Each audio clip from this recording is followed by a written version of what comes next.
Alright, here's a little video basically on the SmartFlag showing the graphics simulation, well, the graphics representation of the voltage coming up the line. There is some wind movement, but none of the anemometers are moving, so we basically have a slight zero offset here, showing about 17 thousandths offset. Now, as the anemometers start to generate voltage to feed into the vane sensors, we can see the effect of that voltage change and where we're going to aim to hit the center, or where, if we were aimed at the center, where the bullet would go. That's assuming the gun shoots absolutely perfect and is perfectly zeroed. But we'll just watch it here for a little bit. So remember, our null condition, where there's no signal at all coming up the line, shows about 17 thousandths pushed to the right and down. So we know that that is an error in the system. But we're not worried about that tiny error at this point.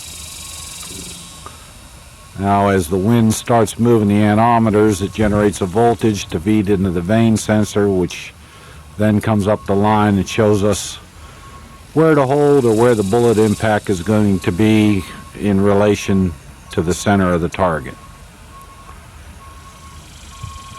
Just watch it here for a few minutes.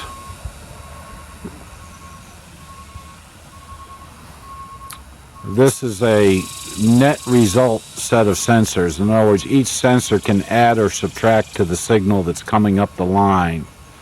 So the signal that's actually coming up to the line to the user is a single voltage, either positive or negative, depending on what the flags are doing. So right now we have a little push to the right, or from the right rather. And then the anemometers all died, so it returned to zero. The system will work at about a 2 or 3 mile an hour wind, actually at the height of the sensors.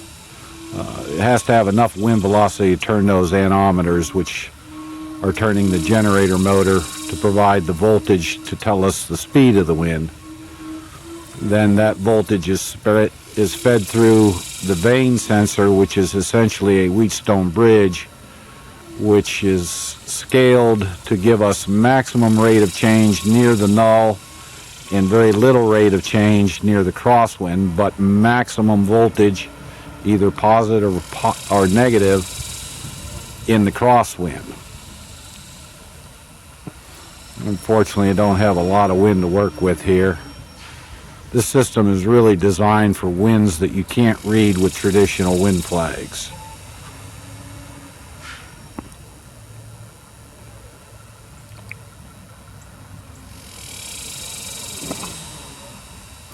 Just keep in mind, when the number up here is green, that's showing a slight right hand push on the wind. That is our true 0 point at around plus 17 thousandths. So we have a little bit of push. There we go. A little push to the left. And it's showing us where to hold with the little green crosshair to hit the center versus, see, the whole system died and we're right back to our 17, 18 thousandths of right hand wind, even though that's not actually the wind. It's just that all the anemometers quit turning, so we have no signal coming up the line. And actually what I've found in that case, it's very easy to read the flags themselves. No need for this system at that point. Even in this light of wind, there's not much need for it. Yeah, we got a little wind to work with now, and we'll watch it, see what it's doing.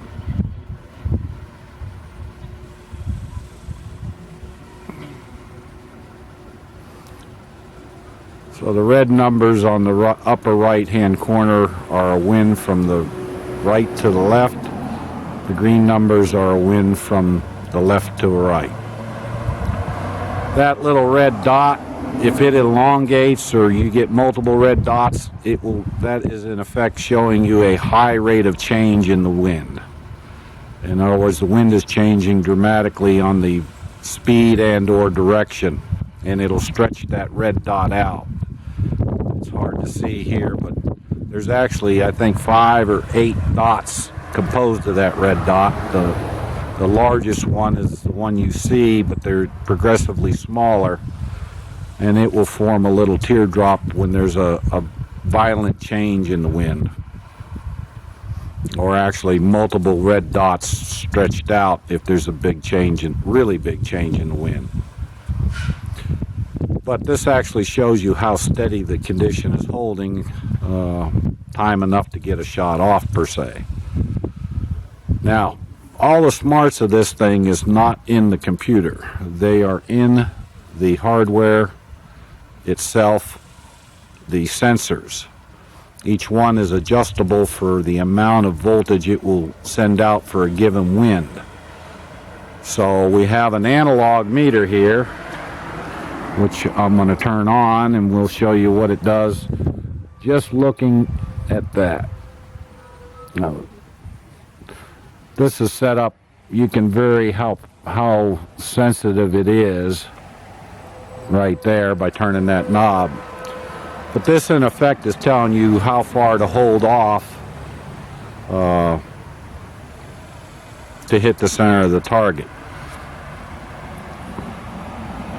So it's showing a little right to left wind, and it's saying hold it about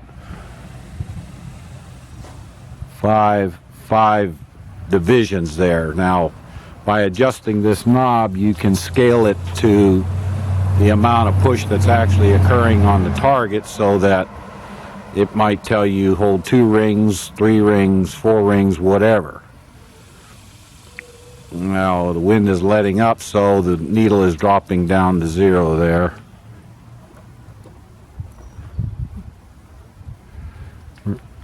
That's practically 0, even though there's a lot of wind velocity. We have very, very little. The flags are basically all lined up, and then they're pushing slightly to the left. And now the wind speed's dropped off. So even without the computer, the system is basically standalone with the hardware. And the cost of this thing is really in line with the traditional, better quality wind flags. I built this whole system, flags, wiring, sensors, computer, and this little meter, for around $1,000. So there's 5 sensors there. That's if you leave off the computer, the software, and the hardware that's associated with getting the information into the computer, the price is down around $500 or so. So there's quite in line with the traditional flags. And the beauty of this system is you hang some ribbons on the tails, some tails on those vanes, and they work just like traditional flags. And then when the wind speed comes up to where your sail tails or ribbons or whatever are sitting there laughing at you and you have no idea what they're telling you, then this thing will actually give you an idea of what the wind is worth. So it's kind of like having your cake and eat it both. So there is a fairly good push. And because all sensors are wired in series, they can add and subtract to the signal. It is a net result of what's going to happen to the bullet at the target. This technology is not new. It's based on the old Walter Watts system of, I think that's what the fellow's name was back in the 60s. He had a 3-sensor system set up with Wheatstone bridges. I think they were just vanes that moved back and forth like a probe, and he had some success with it, But anything like that typically depends on, there we got a pretty good push from the left. So you can just watch the needle on the meter, and it's just as effective at telling you where to hold as the computer. It's just that the computer has the target as a screen, and it shows you what's happening, and it gives you a little more control over how things are displayed. Cool stuff, right? That's all.